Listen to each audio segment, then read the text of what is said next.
I've got another wig must-have for you guys. Let's get into it. So this is a glueless wig option, and this wig is so popular on social media. It's definitely giving quality and is a must-have. So I want you guys to see what this wig looks like before I style it. It comes with 3 combs, and this wig does not have any lace to cut, so it's definitely beginner friendly in my opinion. I did a few things to this wig. I added mousse to it as well as a wax stick and brushed it out, and then I also cut the bangs a little bit and put some heat to it so there'd be more of a forward bang instead of like a curtain bang. After I did all that, I went in and cut the wig because I wanted to give it kind of like a different look. This wig does have layers, which I really like, so I cut the longer pieces of the wig to match the layers. What I'm gonna do now is let you guys see me style it. It was really easy to cut it, and I'm gonna give you guys a full view and let you know my final thoughts. Again, the info to the wig and the products that I used and some other wigs that I would recommend are in the description and comment section of this video.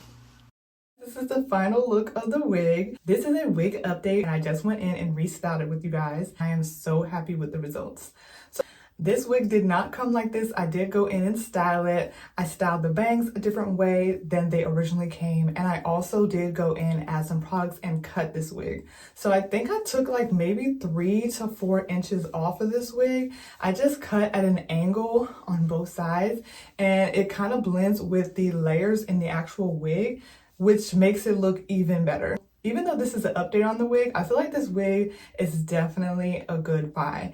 It gave me minimal shedding and tangling. I was able to restyle it, and I've tried it in another color and I really liked it in that color blend too. So I'm feeling like it's a win. Even though I'm not showing the parting space, I do feel like the parting space does look pretty good. This is the wig Freetress Equal Curtain Bang, and I have this in the color 1. I really like the way that the bangs can be manipulated, and I really like the layering in this wig. I feel like that definitely gives it more body and volume. You can see the layering all up here in the front, and when I cut this wig, I didn't cut the layers, more so just the longer pieces to kind of match and flow with the layered pieces, and I feel like this length looks really beautiful.